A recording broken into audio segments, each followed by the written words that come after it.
And you are tuned into the Mountain Gardeners, plural, because we bring Lisa Waters Lane in. She's a garden extraordinaire. She just knows a lot because she helps me run Waters Garden Center and our family business here in Prescott, Arizona.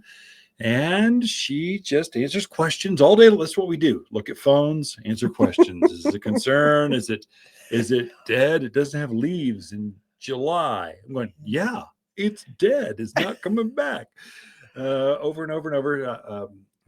Bird gardening, drought hardy, it washed away. How do I hide my neighbor from? All those kinds of questions. And so she comes in each week with this segment.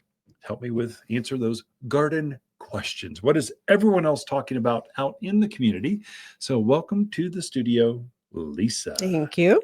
Lisa with a traditional way, Lisa. There's so many ways to spell names anymore. It seems that way, doesn't it? Oh, Lisa, Ken's pretty simple. Ken's pretty simple. It's just so old-fashioned. No one ever spells it any other way. They haven't named anything Kenneth for like 50 years. So, true. You got to be about 60 to be named Ken. I thought with the new Ken and Barbie movie out that there'd be more folks. I was hoping for more, Ken or Kenneths or Kenny, whatever. But nope, nothing. I tell the kids, I say, hey, a great name for a daughter is Kendra. A great name for a grandson is Kenneth, but they go, oh, good, Dad. That's good. So we have Mackenzie. We have a Kenzie. Yeah, we named our kids Mackenzie. Yeah, that's right. Instead, we have Olivia's and Emma's and Nico's and everything else. Emily's, Olivia's. Not complaining. Emma's. True. But hint. I think that ship has sailed. It's just Kenneth is an old-fashioned, and I know it. I'm okay. I'm an old-fashioned guy. That's fine.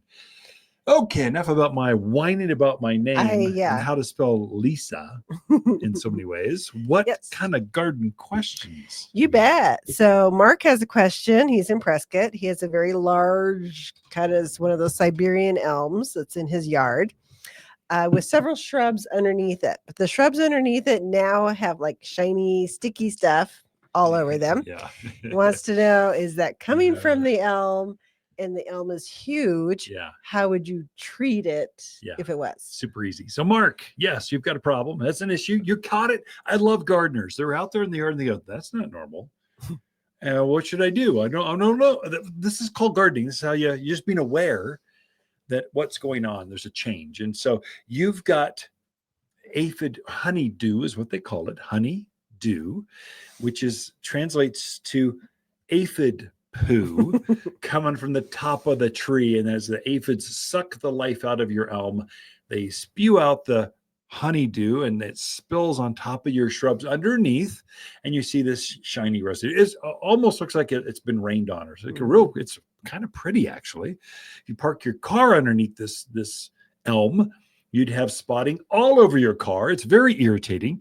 So not good. It's not healthy for the tree. It's not good for your shrubs. It's not good. Bugs and bad both start with B. You should get rid of them. Now, what do you do? Okay, so the easiest one is to spray them. So take a hose and sprayer, put it on your hose, you get enough power, about 30, 40 pounds per square inch, shines it up about, 20, 25, 30 feet, something like that.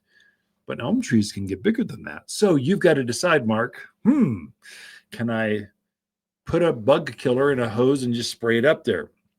I would say do that no matter what. We've got some organics. We've got a spinosad soap, a neem oil product called Triple Action. Anything will kill an aphid. Whatever you do, don't search the Google machine. It's going to tell you wrong. AI will say, oh, just hose them off. You can hose them off, but they'll crawl right back up that afternoon and you haven't done anything. If you're going to take the time to spray aphids, put something organic in there to kill them. You don't want to just spray them off. You want them to fall over dead, drop to the ground and quiver and not come back. That's what you want. You might not be able to reach that far up into the trees. And some of them can get 50, 60 feet. You just can't spray that big without commercial size, pumps. Now, what do you do? So we do have a systemic drench. So it's a liquid. You mix it up in your watering can or a 5-gallon bucket, and then you pour it at the recommended rate, obviously. And then you pour it right at the base of the tree, and the plant will actually absorb this and go up through the structure of the tree, and it taints the sap. It travels, it takes a little time, travels about a foot a day. So it might take a couple weeks, 2-3 weeks to get up to the whole structure of the plant. But for the long-term health, that's how you solve that problem. So we have giant ponderosa pines. They're huge. They're mature. You can't put your arms around them. They're gigantic, and they get aphids in them, just like your elm tree. And unfortunately, I park underneath one of them, and I don't want spots underneath my brand new pickup truck. So it's rude. And so I just know it's going to happen. So I treat this pine tree every spring with this soil drench just because I know it's going to happen. So I do it as a preventative.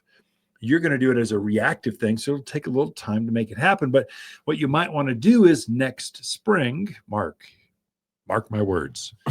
You want to probably do this every spring. Just drench it so that you don't get aphids as a preventative. For now, just spray it with, I would say, triple action, because it's safer for the birds, it's safer for your pets, it's safer for you to spray. It's an organic. You can spray up to the day of harvest. No matter what's underneath there, you're good. And then I would kill as many as you can, but the long-term solution, tree and shrub drench. Come talk to us with more, Mark. We can walk you through the process. Pretty easy to do. I would not wait, because aphids only get worse with the monsoon rains, because they feed off that shade, the moisture. They're just gonna get worse. So anyway, Yes. cover all that. I think so. Add to it. I went too far. I didn't mean to go 5 minutes on one thing, but it's important because aphids are bad right now. They are bad right now. Yeah. Definitely so. Okay. Next question is from Sandy. She lives in Granville, out in Prescott Valley. She is looking at 2 different trees and wants to know your thoughts. The Autumn Brilliance Serviceberry, Okay. or the Ornamental Plum.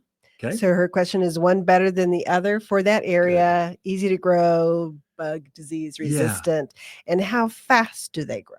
Yeah, so they're both medium-sized trees. So they're not going to be like a elm tree for Mark, or a poplar or sycamore. They're going to be a click lower. They'd be more like a red maple or an aspen. They'd be that size. So they're pretty fast. I mean, they will get some serious size quick, but they don't get up to 80 feet. They only get up to shorter, 30, 35 feet. So they're shorter trees. Mm-hmm. So you wouldn't expect them to be faster. Now, which one is better? Which one do you like more? So it comes down to that. So I would say the benefit. So probably the what was it? Serviceberry, or the flowering pear? Mm-hmm. Serviceberry, plum, flowering plum. So I would say the plum is more popular, just because it's grown commercially. It's just, if you want what's in every other neighborhood's, every other yard, go with the flowering plum. If you want something a little bit different, more native-y, drought hardy, they're both drought hardy. They're both bug proof.